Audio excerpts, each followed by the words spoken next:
across campus, and he had his briefcase and his tweed jacket with the elbow patches, you know that jacket?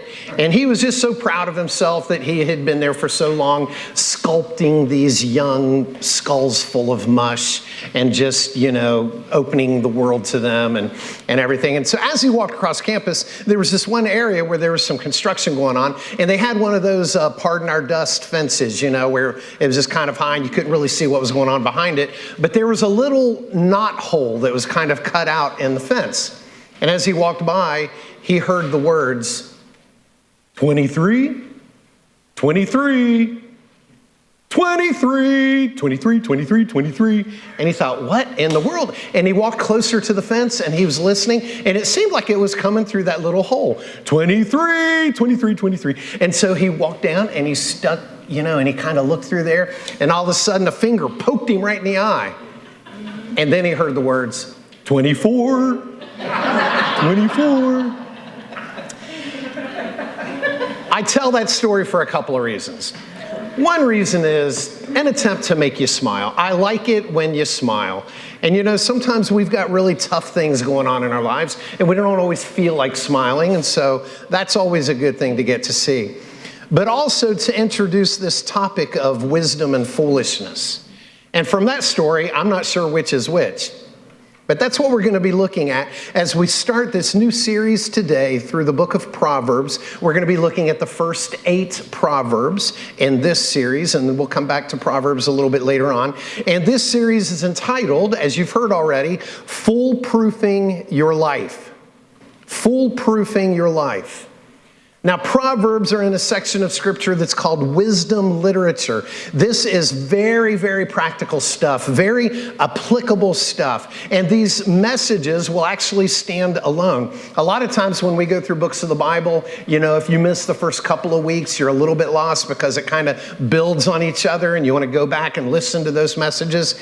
Proverbs is a little bit different. I'm not saying if you miss a week, don't go back and listen to the previous message. But they really do stand alone. And so it's a great time to invite a friend to church. You don't have to feel like they've missed the beginning of the series, because each week will really stand alone. And as we study Proverbs, we contemplate the mind of God, His character, His attributes, His works, and His blessings. Because we know that all wisdom, all knowledge ultimately comes from Him. And so the setting of this book of Proverbs is, I think, a really beautiful, a really cool setting. And I want you to think of it this way. It's like a dad speaking to his young son. I keep picturing Andy and Opie sitting on the front porch. If you don't know who they are, Google Mayberry and you'll be introduced to them. But it's one of those deep conversations. If you grew up watching that show like I did, those deep conversations where Opie would ask some question and then Andy would go into this thing that teaches him all about life, these incredible principles. And I kind of picture that. But throughout this book of Proverbs, over and over again, you'll see the contrasting of wisdom and foolishness. The contrasting of applied knowledge and a lack of applied knowledge. Do you know what that means? Applied knowledge. You can be the smartest guy in the room, but if you don't do anything with that knowledge, if you're not applying it to your life, you know all of the answers, but you're not really doing much with it, then that's foolishness. And often this dad speaking to his son will use the metaphor of women. He knows how to keep his son's attention, doesn't he? And now I know how to keep your attention. So it's often going to be, this metaphor of women where he talks about lady wisdom is speaking out to you. And all of a sudden you're listening because you kind of get the metaphor. Here she is. And she is to be attractive to you. She is to be something that you want to understand and to know better. And the contrast is also very true, that there is this foolishness that wants to pull you down and wants to drag you away from godly wisdom. And so you'll see that contrast as well.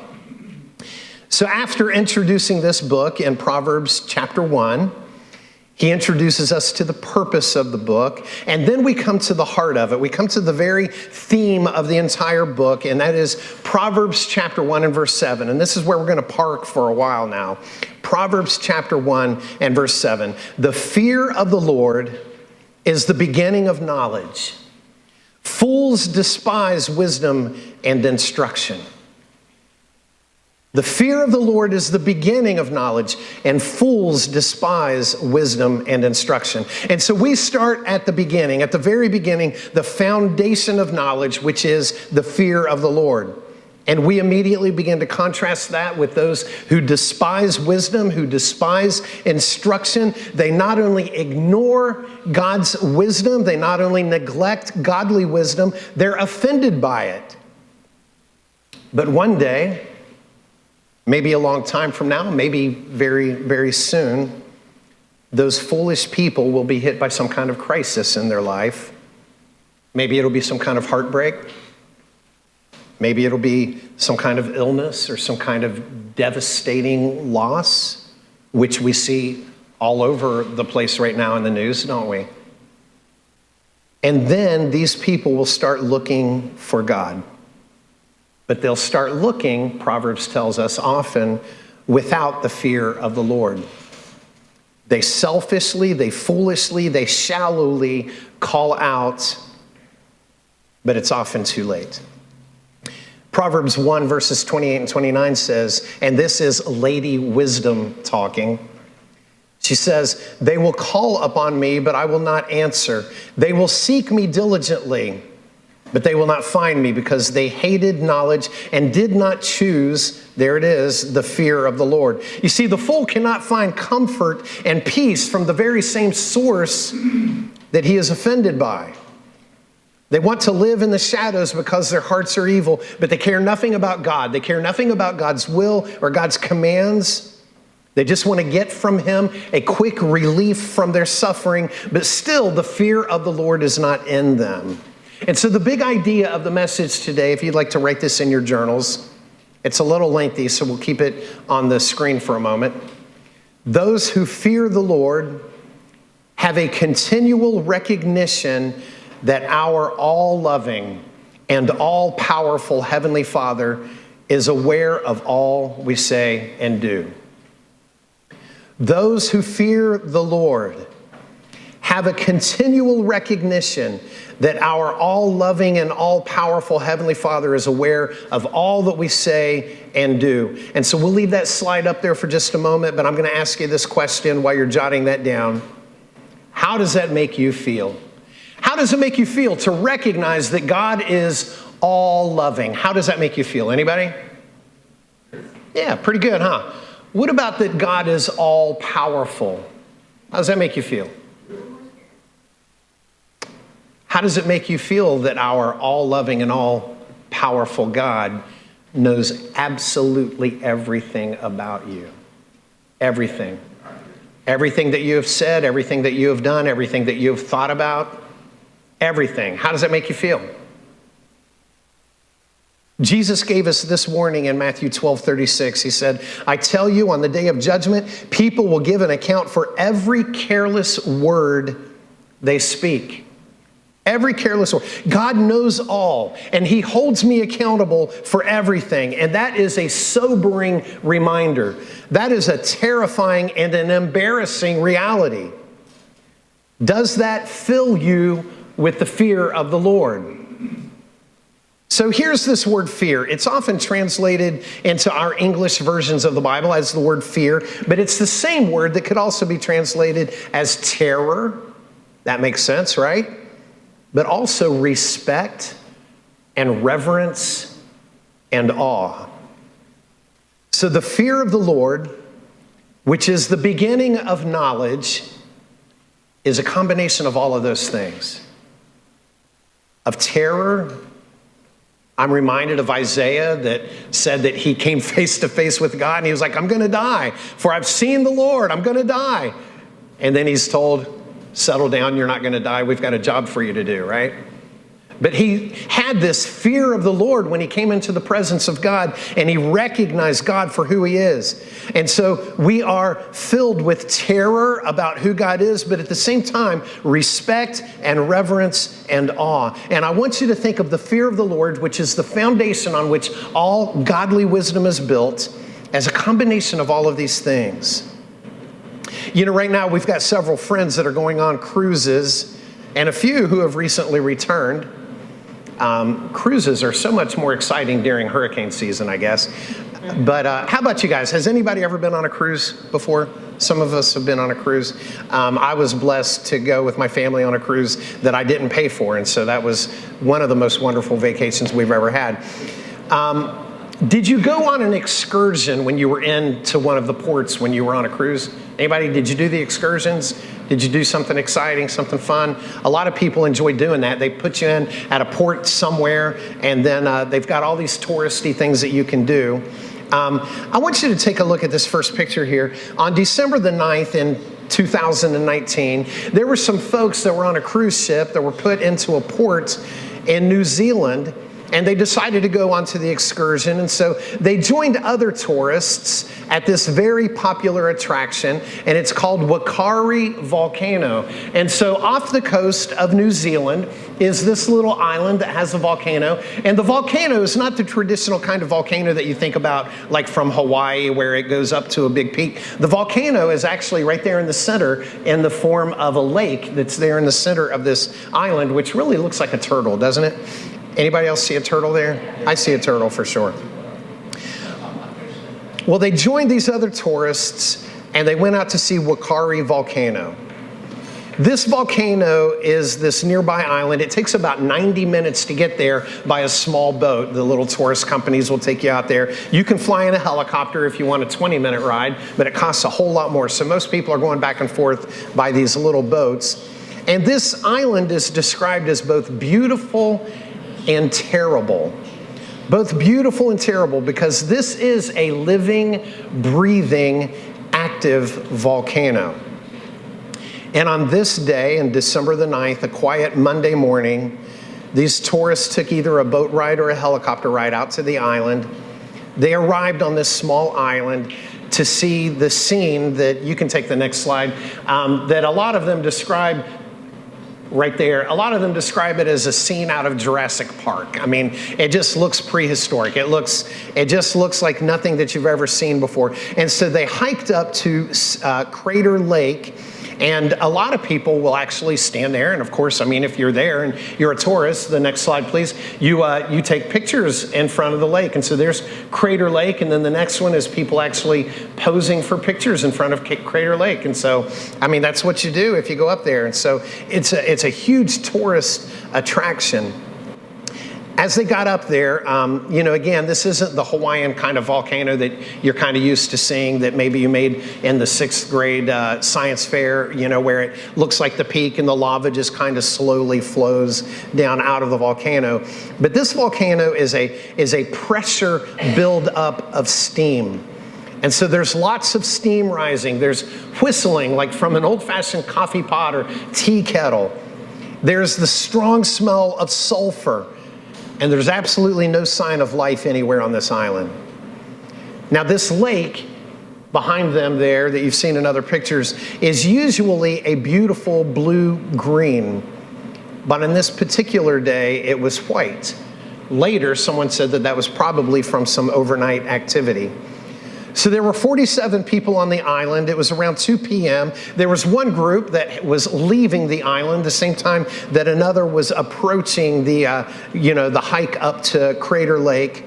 And they said this acid lake was bubbling. There were clouds of steam. And they heard someone say, "Hey, look at that." And you can take the next picture here. They said, "Hey, look at that." This picture was actually taken from one of those small boats, the people that were actually getting ready to leave the island. And this very dark cloud began to rise above the lake there in the middle. People began to take pictures of it. But then there was a large bang, and then there was more and more, and it was bigger and bigger. And then finally, the tourists that are on the island heard someone yell, "Run, run, run." And so panic set in, and they began to run for their lives. They described that they could feel an explosion behind them, and then they were suddenly overtaken by an ash cloud where it was just a total black void. And the steam was nearly 400 degrees Fahrenheit.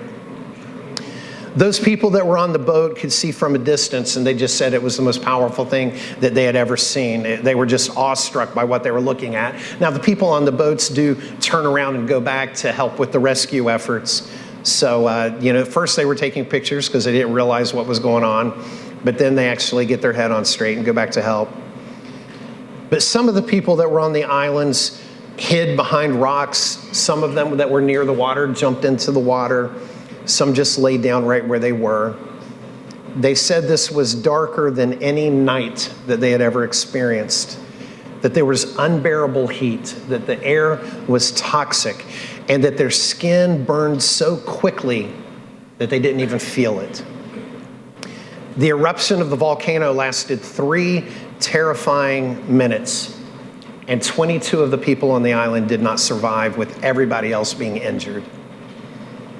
Now I want you to imagine that you're on that excursion and that you understand the power of this volcano, that you are aware of its history. But you take the excursion, you hike up to the crater, and you're standing there. What do you feel as you stand there and look into that lake? Anybody? What? Power. You think about the power. Anybody else? Fear. Fair enough. Anybody else? Yeah. As you stand there and you look at this, knowing the history, knowing the power, knowing the devastation that could erupt at any moment, you experience terror and respect and reverence and awe, and probably all at the same time. Now, this illustration falls way short of being able to describe God, and I get that. But are you beginning to understand the fear of the Lord? How we can experience terror and respect and reverence and awe all at the same time. And as we understand and as we apply the principles that we learn from the fear of the Lord, which is the beginning of knowledge, we begin to understand the theme of this book of Proverbs and the foundation that it is built on. And so number one, if you're a note taker, you can write this in your journal. And maybe this title could be above these 3 principles we're going to be looking at. When I experience the fear of the Lord, when I experience the fear of the Lord, number one, I see God for who He is. I see God for who He is. He is worthy of my terror. He is worthy of my respect and my reverence and my awe, all at the same time. He knows me and He loves me and He cares about my wants and about my needs. His love is greater than I could ever fathom or understand, but that is not all that there is to God. There is so much more. He is the one that spoke the world into existence. He is the one that breathed life into the lungs of man. He is the one that gave us purpose and meaning to our lives, but He demands obedience. And disobedience must be satisfied. And so God is the one that cast man out of the garden.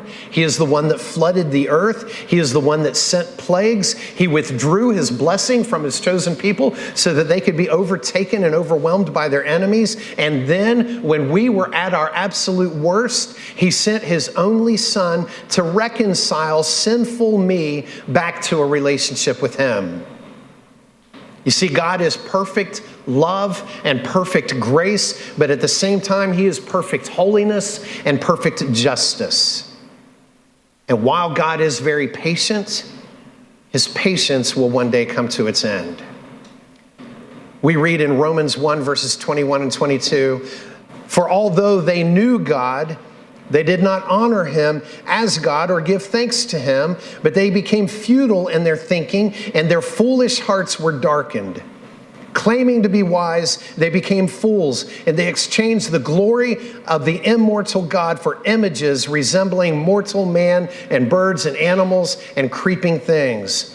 You see, we must see God for who He is. We must develop a healthy and a right fear of the Lord.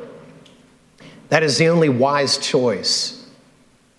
You see, fools allow things, they allow stuff to creep into the rightful place that God deserves in our lives. We must see God for who He is, and then we can join all of heaven in praising Him.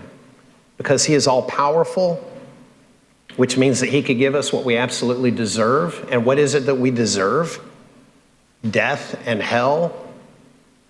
But he is loving and he is graceful. And so instead he gave us Jesus, if we will turn to him. Revelation 4:11 gives us a picture of that heavenly worship. Worthy are you, our Lord and God, to receive glory and honor and power. For you created all things, and by your will they existed and were created. And when I have a healthy fear of the Lord, I don't try to create a version of God that matches my expectations of him. I don't create a version of God that is more tame or more comfortable, a little easier to palate. I see God for who he is. And when I do, that drives me to my knees in worship. And number 2 in your notes, when I experience the fear of the Lord, number 2, I align my heart to his. I align my heart to his. I see God for who he is, and he has chosen to reveal himself to me. And I learned that while my heart, my feelings, my desires may often deceive me, the heart of God can be trusted. Psalm 14:1 says, the fool says in his heart that there is no God. They are corrupt. They do abominable deeds. There is none who does good. The fool believes that that order can come from chaos. The fool believes that life can come from non-life. And so they reject that there is a God. The fool can look at creation without seeing the creator that is behind it all. Even the dedicated Christian can struggle to be free from the corruption of the foolishness that we're surrounded by. Our hearts can grow weary.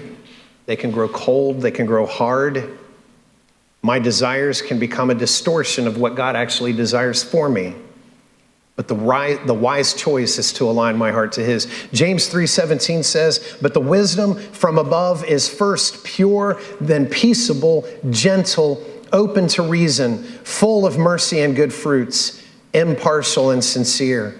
You see, James contrasts that wisdom that is from above with the world's wisdom, with hearts that are full of bitterness and jealousy and selfish ambition. See, those traits drive many men to set goals, to work hard, to climb the ladder to success. And that sounds like a decent thing, doesn't it? For men to work hard, for men to set goals, for men to want to be successful. That sounds like a good thing, but apart from a heart that is aligned to God, bitterness and selfishness may just take over and destroy you from the inside out. So don't fall for the lies of the world that success must come through compromise. Instead, align your heart to the heart of God and trust him to define success for you. And number 3, when I experience the fear of the Lord, number 3, I live for his approval. I live for his approval. You know, I want to hear those words someday. Well done, good and faithful servant. But there are many times that I can come to the end of the day and know that I did not score a 10 in the good and faithful department. Maybe I lost my temper. Maybe my pride bested me on that day. Maybe I neglected to do some kind of good that I had an opportunity to do. Sometimes I catch myself doing something to win the approval of people.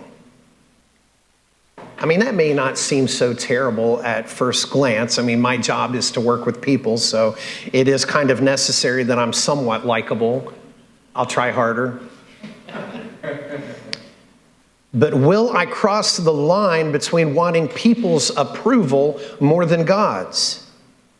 John 12, verses 42 and 43 says, nevertheless, many, even the authorities, believed in him, talking about Jesus Christ. They believed in him. Many believed in him, but for fear of the Pharisees, they did not confess it, so that they would not be put out of the synagogue. For they loved the glory that comes from man more than the glory that comes from God. Now, I would never do that. To love the glory that comes from man more than the glory that comes from God. I would never do that, probably. Mostly not. I mean, I don't think I'd get away with it. I think you would call me out. I think our elders in this church would not tolerate that. I think my wife would point it out to me. So my temptation, just personally, I'm confessing here, my temptation is not necessarily to completely change the direction of my life and to begin to seek full-time the glory of man rather than God. My temptation is a little bit different for me. My temptation is to seek the glory of people just for a moment, just for a quick moment. So I just say something in a conversation that might try to make myself look like a big deal.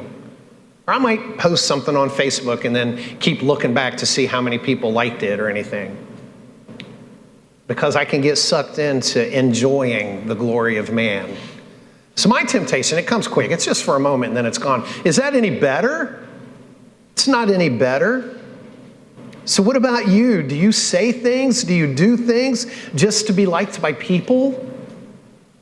Maybe just to be liked by one person that you're trying to capture the attention of? Friends, it's a slippery slope and it's downhill all the way, and you are not going to like where it ends up. It might seem like an impossible hill to climb to completely care about God's approval and not people's. To feel that deep down in your heart. I only and completely care about God's approval, not the approval of people. Seems impossible. How can we possibly get there? Well, David showed us how to maybe keep this in check. And it's simply this. Invite God. Just invite God. Psalm 139, verses 23 and 24, David wrote these words, "Search me, O God." This prayer terrifies me, by the way. "Search me, O God, and know my heart. Try me and know my thoughts. And see if there is any grievous way in me, and lead me in the way everlasting." David said, God, I want to be an open book. I just want to open myself up to you. I just want to tell you, look at me, search me, test me. That's what the word try means. Test me, God. Rip me open and look deep inside. Look into the dark, shadowy corners of my heart and see if you can find anything that should not be there. And then lead me, Lord. Lead me in the way that honors you. I think just that last phrase, the lead me phrase, I think that implies that I tend to wander off course and I really need for God. So he's saying, God, search me, but he's saying, God, I know what you're going to find, but I know I can't hide it from you. And I want to live for you. I want to live for only you, but it's really tough. And so help me. David's just saying, God, help me. Just lead me. And I think when we pray that prayer, he will. It may not be comfortable, but he will. So friends, the fear of the Lord is the beginning. Because the foundation comes first, and then everything gets built on that foundation. And so if I find myself seeing God as anything less than he actually is, or continually making choices that are outside of his will, or living for the approval of people, then I am foolishly choosing to not fear the Lord. And I am ignoring the fact that he sees all and he knows all, and I am accountable to him for everything that I say and everything that I do. And if I can stop pushing that reality aside, then I can begin to live in his wisdom. The next step that I want to encourage you with is to let this be a reminder to you. And by the way, we have a bunch of these, and so if you'd like to take more of these to use as an invitation to give someone, to invite them to church, this is the series we're in, and so we're happy to provide those. But the next step that I want to challenge you with today is to be able to make this commitment. I will remind myself each day this week that God is aware of all that I have said and done. So if I can come to the end of the day and I can pull out that little joker card and I can say, man, have I been working towards foolproofing my life today? Or have I been missing that opportunity? Have I been reminding myself that God sees all and God knows all? Not because I'm afraid that he's going to come down with a heavy hand and just squash me. If he does, he has every right to do that. That's what I deserve. But the reminder is that God is all powerful and he could give us what we deserve in an instant. But while we were still sinners, he sent Jesus Christ to die for us. He sent Jesus to be the perfect sacrifice for my sins so that I could experience his grace and his mercy, so that I could be turned back to him, so that one day I could enter into his holy presence. And instead of receiving the justice that I deserve, I am receiving mercy because Jesus took the penalty for my sin upon himself. So I want to encourage you to remind yourself throughout the week that we are trying to foolproof our lives, and Proverbs can really help us with that. But also to memorize the verse that's on the back of this card that you can't read without a microfiche machine. But that verse is Proverbs 1:7, which says, "The fear of the Lord is the beginning of knowledge.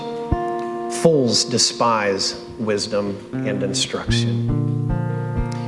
You know, Solomon, when he became king, God granted him anything that he wanted to ask for. And does anybody remember the story? What did Solomon ask God for?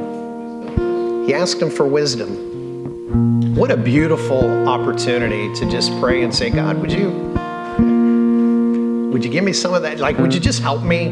Help me to grow wise. Help me to make wise choices. Help me to be disciplined enough to do the things that lead to your wisdom, not the world's wisdom. Solomon asked for that wisdom, and God granted it to him.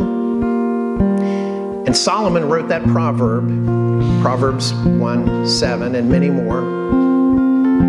And even this man that God had granted so much wisdom that is written down for our benefit, Solomon made many, many foolish choices. And we read some of that in the Bible as well. And at the end of his life, at the end of him searching for the meaning of life because he had drifted and wandered so far,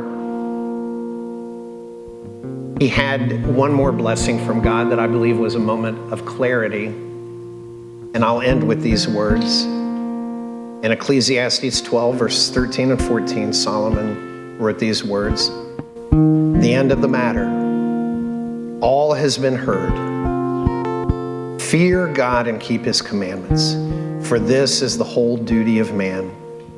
For God will bring every deed into judgment and every secret thing, whether good or evil." At the end of your search for meaning and for purpose, it can be summed up with that foundation on which wisdom is built. Fear God and keep his commandments.